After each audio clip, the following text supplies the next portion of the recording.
শিক্ষার্থী বন্ধুরা, ম্যাট টিউটোরিয়ালের পক্ষ থেকে স্বাগত। আজকে বিসিএস মেন্টাল অ্যাবিলিটি বা মানসিক দক্ষতার কিছু প্রশ্ন নিয়ে আলোচনা করব। বন্ধুরা, যারা আমার চ্যানেলে নতুন, তো চ্যানেলটা সাবস্ক্রাইব করার জন্য অনুরোধ রইল। বলছে কোন সংখ্যাটি নিম্নোক্ত ধারার অন্তর্ভুক্ত নয়। এখানে একটি ধারা বলা আছে। এই ধারাটা হলো এখানে কত, 1, 5, 1, 2, 5, 10, 13, 26, 29, 48। এখানে বলছে 1, 2, 5, 10, 13, 26, 29 এবং 48।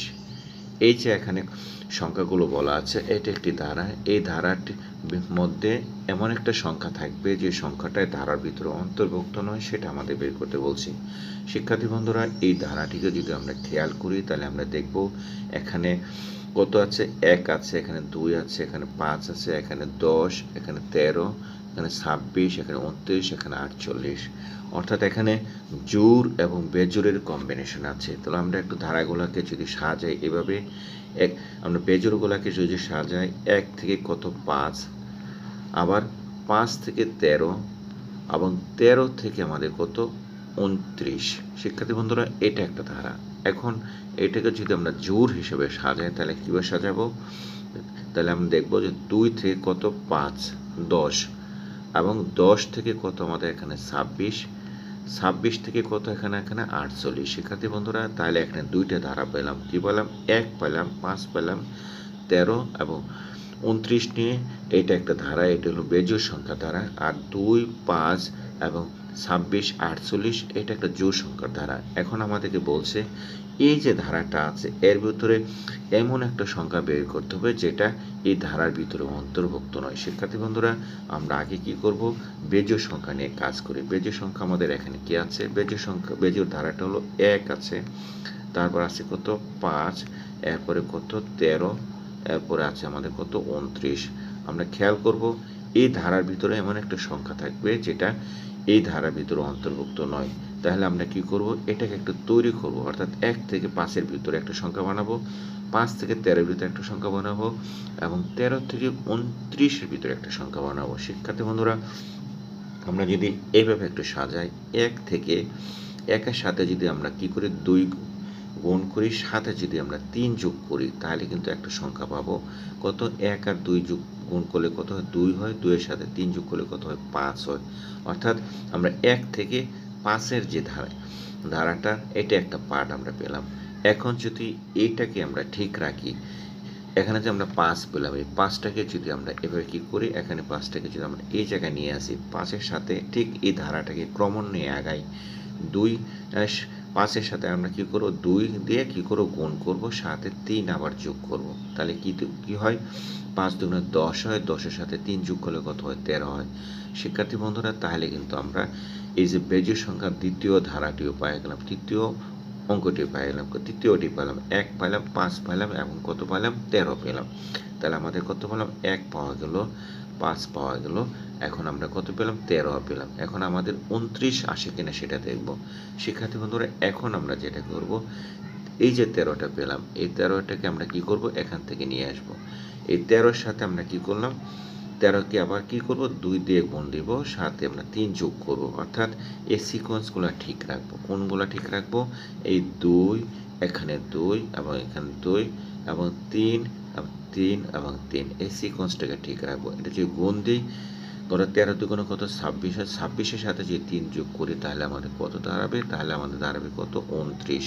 শিক্ষার্থী বন্ধুরা, আমাদের কিন্তু 29 আমরা পেয়ে গেলাম। কোথায় 29 আছে? এই যে এখানে 29 আছে। অর্থাৎ আমরা কি করলাম? 1 থেকে 5 পেলাম, 5 থেকে 13 পেলাম, 13 থেকে কত? 29 পেলাম। অর্থাৎ বেজোড় সংখ্যার যে অঙ্কগুলো আছে এটা এই ধারার ভিতরে অন্তর্ভুক্ত আছে। অর্থাৎ 1, 5, 13 এর ভিতরে অন্তর্ভুক্ত আছে। এখন আমাদের দেখতে হবে জোড় সংখ্যার অঙ্কগুলো, অর্থাৎ জোড় সংখ্যার যে ধারা আছে সেটা কোন সংখ্যাটি এই ধারার ভিতরে অন্তর্ভুক্ত নয়।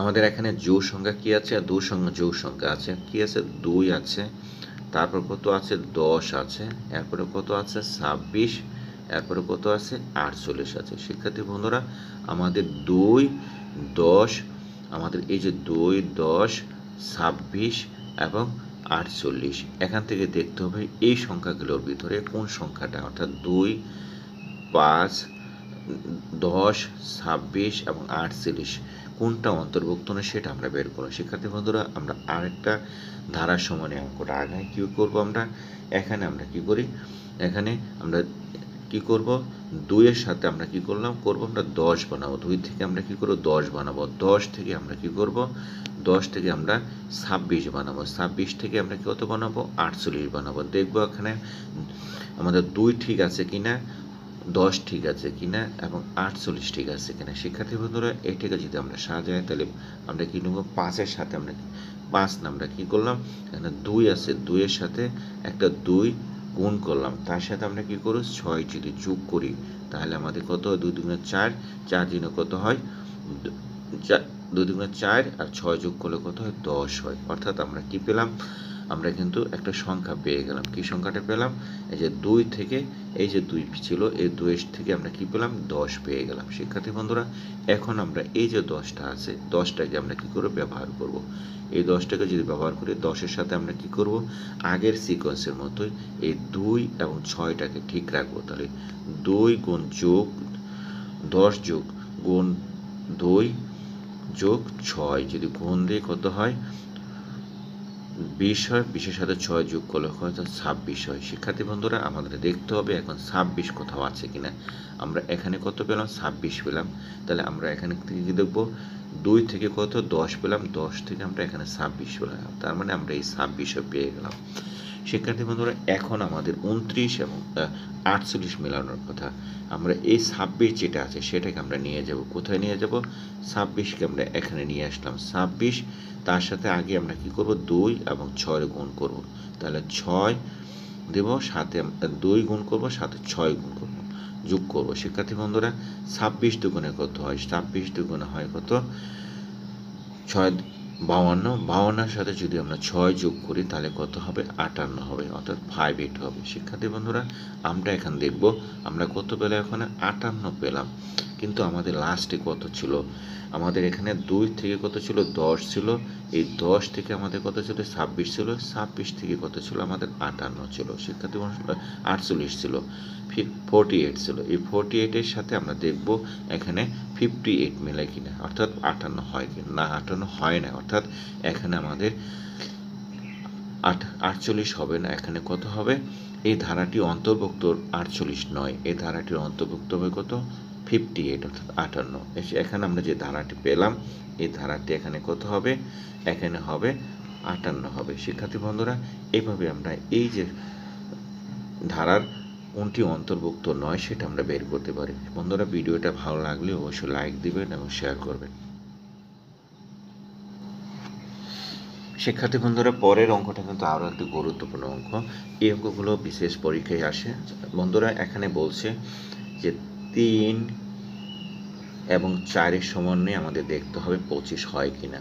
আবার এখানে বলছে 5 এবং 6-এর সমন্বয়ে আমাদের 61 হয় কিনা। তাহলে 10 এবং 8-এর সমন্বয়ে এখানে কত হবে সেটা আমাদের বের করতে বলছে। শিক্ষার্থী বন্ধুরা এই অঙ্কগুলো করার আগে আমাদের কি করতে হবে, কিছু টেকনিক অবলম্বন করতে হবে, আমাদের বুদ্ধি খাটাতে হবে, আমাদের অত্যন্ত শর্ট সময়ে আমাদের সমাধানগুলো বের করতে হবে। আমাদের এখানে কত আছে, এখানে আছে আমাদের কত 3 আছে, এখানে কত আছে 4 আছে, তার সমন্বয়ে কত হবে 25 হবে। শিক্ষার্থী বন্ধুরা আমরা যদি 3 এবং 4 এটা কি করব যোগ করব, যোগ করলে কিন্তু আমাদের কত 25 হয় না, কিন্তু এটা যদি আমরা বর্গ করি কত হয় 3 স্কোয়ার প্লাস 4 স্কোয়ার, তাহলে কত হবে আমাদের এখানে 3 3 কত 9 এবং 4 4 কত 16, যদি যোগ করি তাহলে আমাদের কত হবে 25 হবে। শিক্ষার্থী বন্ধুরা তাহলে কিন্তু আমরা এখানে কত পেলাম 25 পেলাম। পরেরটা আমাদের এখানে কত বলছে 5 বলছে এবং 6 বলছে। 5কে আমরা কি করলাম স্কোয়ার করলাম এবং আমরা কি করলাম 6 কে স্কোয়ার করলাম। শিক্ষার্থী বন্ধুরা এটাকে যদি আমরা করি এভাবে কীভাবে করব, 5 5 কত 25, তার মানে এখানে 6 কত আছে 6 36। শিক্ষার্থী বন্ধুরা দুইটি যদি যোগ করি তাহলে কত হয় 5 আর যোগ করলে হয় 1, 3 আর 3 যোগ করলে হয় 6, 61। তার মানে আমাদের এটা হয়ে গেল। তাহলে কিন্তু পরের ধারাটি কিন্তু খুব সহজভাবে আমরা পেয়ে গেলাম। কীভাবে পেলাম? এখানে কিন্তু বলছে 10, এখানে বলছে 8। এই দুটো যদি বর্গ করি তাহলে কিন্তু আমরা নিম্নোক্ত একটা সিরিজটা পেয়ে যাব। অর্থাৎ আমাদের খেয়াল করতে হবে এখানে পিছনে কি বলছে এবং সামনে কি বলছে। অর্থাৎ প্রথমটা যদি মিলে যায় তাহলে ক্রমান্বয়ে কিন্তু শেষেরটাও মিলে যাবে। তার মানে আমরা উপরে এখানে কি করব? 10 এর সাথে 10 স্কোয়ার যোগ কত আমাদের এখানে কত 8 স্কোয়ার, দুটাকে যদি করে কত হয় 100 যোগ কত হলো এখানে 8 এটা কত 64, যোগ করার পরে এখানে কত হবে 164। শিক্ষার্থী বন্ধুরা আমরা কি করব 164 এখানে লিখব। অর্থাৎ আমাদের আনসার কিন্তু অর্থ মিলিয়ে দেখি আমরা এটা হয় কিনা। উত্তর ক কিন্তু। অর্থাৎ এরকম ধারার অঙ্কগুলো যখন আসবে তখন কিন্তু আমরা টেকনিক্যালভাবে এইভাবে অঙ্কগুলো করতে পারি। চলুন দেখে আরও কিছু অঙ্ক করি। একটি কাজ একরতে 8 দিনে করতে পারে। প্রথম ব্যক্তি একা কাজটি 12 দিনে করতে পারে। দ্বিতীয় ব্যক্তি ওই একা কাজটি কত দিনে করতে পারবে? শিক্ষার্থী বন্ধুরা এটা একটা সিম্পল টেকনিক। তো এটাকে আমরা যদি সমাধান করি তাহলে কিভাবে নিয়ে আসব? দুই ব্যক্তি একরতে কত দিনে করে? 8 দিনে করে। এবং প্রথম ব্যক্তি একা কাজটি কত দিনে করে? 12 দিনে করে। তাহলে পরের ব্যক্তি ও দ্বিতীয় ব্যক্তি ওই কাজটি কত দিনে করতে পারবে সেটা বের করতে বলছে। শিক্ষার্থী বন্ধুরা এরকম প্রবলেম যদি আসে তাহলে আমরা কি করব? এই প্রবলেমগুলোকে আমরা সাজাবো। যে দুই ব্যক্তির ভিতরে ক করে একদিনে ধরি। ক হলো 1/ক, সে কি করবে প্লাস ক/খ, খ আর একটা ব্যক্তি ধরি। তাহলে দুইজন মিলে কদিনে করে? ক আর খ মিলে কতদিনে করে সেটাকে আমরা যদি এভাবে লিখি তাহলে আমাদের দাঁড়াবে কি দাঁড়াবে? ক কদিনে করে? ক একদিনে করে, একা কাজটি করে। তো প্রথম ব্যক্তিটা করে কত দিনে? 1/12, 1/12। খ কিন্তু আমাদের কত এখানে? খটা কিন্তু আমাদের অর্থাৎ দ্বিতীয় ব্যক্তি কোনো কাজ করে না, এটা আমাদের বের করতে হবে। আর দুইজন মিলে কতটুকু করে? 1/কত? 1/8 দিনে। শিক্ষার্থী বন্ধুরা এই অঙ্কটাকে যদি আমরা এইভাবে সিম্পলিফাই করি তাহলে আমরা কি দাঁড়াই? 1/কটাকে খ অর্থাৎ দ্বিতীয় ব্যক্তিটাকে যদি আমরা এক সাইডে নিয়ে আসি তো 1/8 মাইনাস 1/12, এটাকে যদি আমরা সাজাই আবার সিম্পলিফাই করি কত আসে? 24। এখানে কত? 3 - 2 অর্থাৎ 1/24। শিক্ষার্থী বন্ধুরা এখন 1/খ অর্থাৎ দ্বিতীয় ব্যক্তি সমান কত? 24। এটা যদি আরও সিম্পলিফাই করি তাহলে খ কত দিনে করে? 24 দিনে করে। অর্থাৎ দ্বিতীয় ব্যক্তি কাজটা কয় দিনে করতে পারবে? দ্বিতীয় ব্যক্তির কাজটা করতে পারবে এখানে কত দিনে? 24 দিনে। মিলিয়ে থেকে 24 দিনে আসছে কিনা দ্বিতীয় ব্যক্তি তাহলে এখানে কত দিনে কাজটা করলো? 24 দিনে করলো। শিক্ষার্থী বন্ধুরা এই যে ছোট টেকনিকটা আমরা দাঁড় করালাম এবং মানগুলো বসিয়ে দিলাম। রুট অফ ডেস ইন রাইটিং অর্থাৎ ডেসের জায়গায় এখানে 4টে ওয়ার্ড বলা আছে, কোন ওয়ার্ডটি অ্যাপ্রোপ্রিয়েট হবে সেটা বের করতে বলছি। শিক্ষার্থী বন্ধুরা আমরা যদি এখানে ডেসের জায়গায় আমরা এই যে 4টে ওয়ার্ড বলা আছে ম্যানার, হিস্ট্রি, ট্র্যাডিশন, স্টাইল, অর্থাৎ বলছে novelist has a hold of ডেস ইন রাইটিং, অর্থাৎ একজন নভেলিস্ট ঔপন্যাসিক সে লেখার জন্য তার একটা ম্যানার থাকবে, হিস্ট্রি থাকবে, ট্রেডিশন থাকবে কিংবা স্টাইল থাকবে, কোনটা সে অনুসরণ করবে। শিক্ষার্থী বন্ধুরা 4টা থেকে একটা শব্দ আমরা বেছে নেব। এরকম 4টা শব্দ বেছে নিতে 4টা থেকে একটা শব্দ বেছে নিতে হলে আমাদের অ্যাপ্রোপ্রিয়েট ওয়ার্ডগুলো জানতে হবে। ম্যানার অর্থ আমরা কি জানি? ম্যানার অর্থ হচ্ছে পদ্ধতি। হিস্ট্রি অর্থ আমরা কি জানি? হিস্ট্রি অর্থ হচ্ছে ইতিহাস। আর ট্রেডিশন অর্থ হলো যে বাংলার ঐতিহ্য, যার অর্থ বাংলার ঐতিহ্য।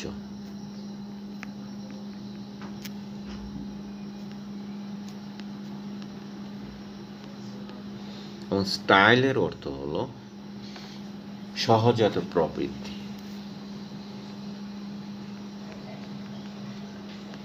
সহজাত প্রবৃত্তি। শিক্ষার্থী বন্ধুরা এখন আমাদের কি করতে হবে? আমাদের দেখতে হবে যে এই যে আমাদের এখানে হোয়াট আছে অর্থাৎ ডেস আছে, এখানে কি বসবে? তাহলে নভেলিস্ট একটা পদ্ধতি ধারণ করা, সেটা এখানে হয় কিনা দেখব। নভেলিস্ট হিস্ট্রি অবলম্বনে করে কিনা সেটা একটা দেখব, এবং নভেলিস্ট বাংলার ঐতিহ্য ধারণ, লেখার মধ্যে বাংলার ঐতিহ্যটা ধারণ করে সেটা দেখব, এবং নভেলিস্টটা সহজাত প্রবৃত্তি ধারণ করে সেটা দেখব।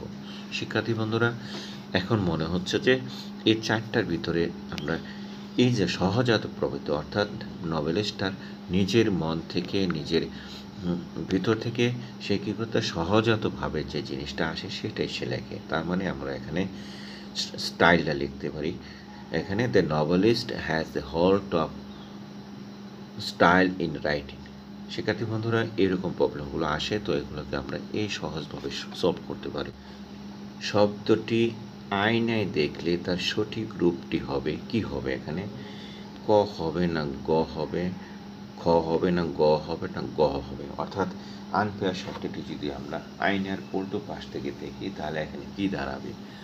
তাহলে আমরা এখানে দেখি, এরকম প্রবলেমগুলো যদি আমাদের আসে তাহলে আমরা কি করব? সলিউশনটা এভাবে নেব যে আমাদের এখানে আনফেয়ার সামনে UNFARE আছে, এই আনফেয়ারটাকে আমরা কি করব? তার উল্টো দিক থেকে সাজাবো, অর্থাৎ আমরা এটাকে পিছনের দিকে নিয়ে যাব, অর্থাৎ UN আছে কিনা আমরা দেখব, আমাদের এখানে UN আছে কিনা সেটা আমরা এখানে দেখব, এবং পরে এফে আছে কিনা, এ আছে কিনা, আর আছে কিনা, ই আছে কিনা, অর্থাৎ পিছনের সামনের যে অংশগুলো আছে সেটা পিছনে চলে যাবে, এবং পিছনের অংশগুলো কোথায় চলে আসবে? সামনে চলে আসবে। আমরা দেখি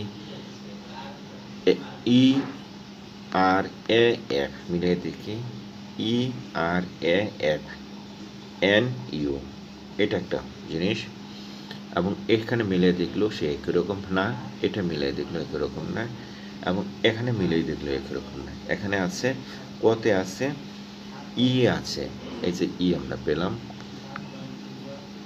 কতে আছে আবার আর আছে, আরটাও মিলিয়ে দেখলাম, কতে আবার আছে এ আছে, সেটাও মিলিয়ে দেখলাম, কতে আছে এফ, পরে এফ আছে, এফটাও মিলিয়ে দেখলাম, এবং পরে আছে এন আছে, এই যে এন আছে, এনটাও মিলিয়ে দেখলাম, পরে আছে ইউ আছে, ইউটাও মিলিয়ে দেখলাম। অর্থাৎ আমাদের আনসার কিন্তু এখানে কত? ক। কটাকে যদি অর্থাৎ আনফেয়ারটাকে যদি আয়নার সামনে দাঁড় করাই তাহলে আমাদের কোর আনসারটা চলে আসবে, অর্থাৎ ই আর এ এফ, তারপরে এন এবং ইউ, এটা আয়নার সামনে আসলে আনফেয়ার থেকে এই শব্দটা আমরা পাবো। শিক্ষার্থী বন্ধুরা, ভিডিওটা ভালো লাগলে অবশ্যই লাইক দিবেন এবং শেয়ার করবেন।